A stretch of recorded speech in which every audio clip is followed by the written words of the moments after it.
For topic 2, we'll discuss solving linear systems or systems of linear equations by graphing. Okay, we already know what the solution is. Remember, the solution is the ordered pair that represents the point where the two lines intersect each other.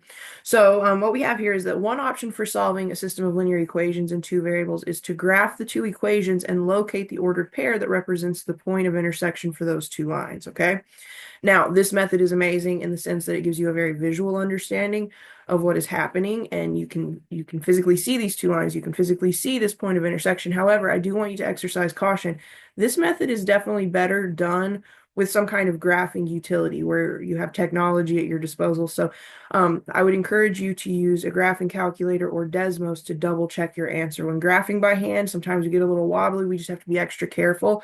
So we'll do these by hand. I'll show you how to do this, but then we're also going to go over to Desmos and just double check. Okay? So example 2 says solve each system of equations by graphing. Write the answer as an ordered pair. So you would just graph both of these equations on the same Cartesian plane and see where they cross. Okay. Now for part A, the two equations are in slope-intercept form, which is especially nice because that gives us the slope and the y-intercept for free. If these two equations were not in slope-intercept form, you'd want to go ahead and solve them both for y, find the slope and y-intercept, and then go from there. So for this first equation, I'm going to use red to indicate what the slope and the y-intercept is, and then I'll graph it in red. And then for the second equation, I'll use green or blue. Okay, so for the first equation, the coefficient of x, remember, as long as you have solved for y, the coefficient of x is your slope. So the slope here is 1, but we're going to write it as 1 over 1. When we're graphing using the slope, we really do need that rise and that run. So we're going to write this in fraction form. And then my y-intercept is also 1. And remember, our y-intercept is really the point that has 0 for the x-coordinate and then whatever our y value is for the y-coordinate. So to graph this first equation, again in red, we're going to plot the point 0, 1. So at the origin, I don't go left or right. I just go up 1. I plot that. And then I need to apply my slope. And remember from previous videos, you can apply your slope kind of in two different directions. Initially, we see that we have just positive 1. So I would go up 1 to the right 1. So I'm going to go up 1 over 1. And I can do that a few times if I want. I can do it as many times as I want, in fact, but we're only going to do it a couple times. But remember, for m equals positive 1, there's another way to get a positive 1. It's to divide two negatives. So if I looked at negative 1 divided by negative 1, that still equals positive 1 when I simplify it, but this kind of gives us that other direction. So instead of going up, we're going to go down. Instead of going to the right, we're going to go left. So go back to that, I'm losing my train of thought here. Go back to that y-intercept. And instead of going up and then to the right, we're going to go down and to the left. So we're going to go from this y-intercept down 1 to the left 1, down 1 to the left 1. And notice we're on the same line. So if you ever are plotting or graphing some kind of equation and you run out of room in one direction, just know that you can apply that slope in the other direction as well. Okay? So we're going to connect. Don't forget the arrows. And there you have it. That's our first equation. So for the second equation, let's use purple. Okay, I haven't used purple yet in this class. Let's go for it. Okay, for the second equation, we see that the slope is 3. And just like before, I want it to look like a fraction. I want that very distinct rise over run. So I'm going to put this as 3 over 1. That's going to tell me to go up and to the right. And then my y-intercept here is negative 1, which remember is the ordered pair 0, negative 1. Okay, so at the origin, I'm not going to go left or right. I'm just going to go down 1. That's my y-intercept. And then from there, I can go up 1, 2, 3 to the right 1. I can go up 1, 2, 3 to the right 1. I could also, instead of going up and to the right, remember, negative 3 divided by negative 1 simplifies to be positive 3. This would allow me to go down and to the left. So I could also go down 1, 2, 3, and to the left 1. Either way, get 2 or 3 points on there for each line, and then connect. And pretend that's a perfectly straight line. Squint your eyes if you have to. But notice here, this point that I'm going to locate in black, or that I'm going to plot again in black, this is where those two lines intersect. So it looks to us like this solution would be 1, 2.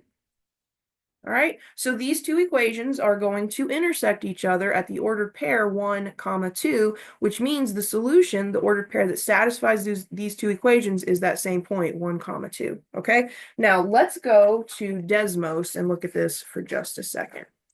So we're going to switch over to Desmos. So I've shown you Desmos at least once before. So you go to desmos.com, desmos.com, and then just go to Open Graphing Calculator. And then for the first equation, we're just going to type it in exactly as we had it on our worksheet. So we had y equals x plus 1. So y equals x plus 1. So there's our first line, and that looks like the line that we had before. And then we can just go here and enter. So hit enter, and then it's going to give you a chance to write in another equation. So we want to type in y equals 3x minus 1. And there you have it. And if we look at this ordered pair right here, if you just hover over that point where the two lines intersect, it does verify it for us that our solution really is 1, comma 2. Okay, so there you have it. We have graphed a system of linear equations by hand, and we were able to verify our solution using Desmos. Now, word of caution, don't rely on Desmos. You're not necessarily going to have Desmos on a test. You still need to know how to graph these equations by hand, okay? Also, we're going to learn two other methods for solving systems of linear equations, or systems of, two linear equations, and we're going to do them algebraically. You could certainly use Desmos to check your answer, but your algebra teachers, we want to see the algebra, okay? So don't rely too heavily on Desmos. Okay. For the second system that we have here, this is part B, we are going to have to do a little bit of work for both of our equations. So I'm just going to use red and purple again.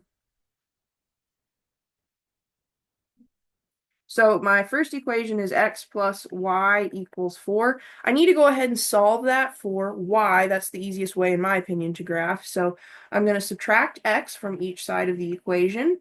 X minus x is 0. 0 plus y is y. And then the right-hand side is just going to be negative x plus 4. My slope here is negative 1. I want to go ahead and write it in fraction form, so I'm going to go negative 1 over 1. And my y-intercept is 4, which, remember, is the ordered pair 0, 4. Okay, so let's go ahead and plot or graph this first equation. So I want to plot my y-intercept, which is the point 0, 4. So at the origin, I don't go left or right. I do go up 1, 2, 3, 4. And then from there, I want to apply my slope. Now, my slope was negative 1. I wrote it as negative 1 over positive 1. So that tells me to go down 1 to the right 1.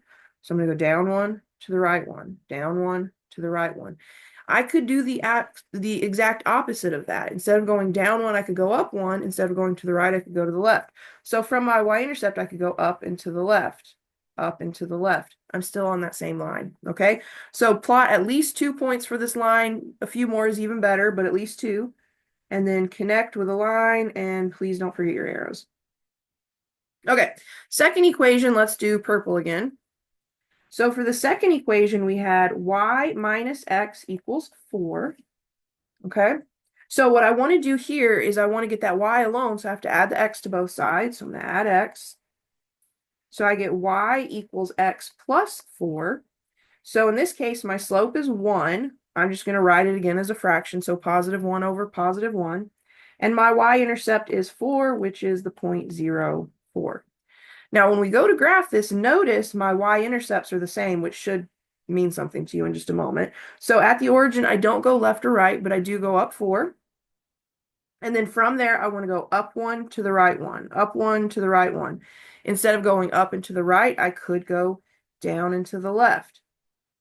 Either way, get a few points on the line and connect the points. Don't forget your arrows. And where do these 2 points intersect? Well, it was kind of obvious right at the start, since we had the same y-intercept, that the y-intercept was going to be the solution. And sure enough, the y-intercept is where those 2 lines intersect. So our solution here would be 0, 4. Okay, and just for the sake of double checking, let's go ahead and jump over to Desmos to see what's happening. Now you can either X out your equations and just start over, or you can clear them out, like just type over them, whatever you're happy with. I generally just get rid of them and then start over. So my first equation, we had x plus y equals 4. Okay, what's nice about using Desmos versus the graphing calculator is the graphing calculator, you'd have to solve these for y first. With Desmos, you can just type them in as is. Let's see, the second equation, we had y minus x equals 4. And there you have it. You can see the two lines here, and they definitely intersect at the ordered pair 0, 4. So use Desmos as a tool. Don't let it do the work for you, though. Make sure you still know how to do the work by hand, okay? And make sure that you check your answers, for example, with Desmos. Don't overuse Desmos, though. Still know how to do this at the heart and soul, okay?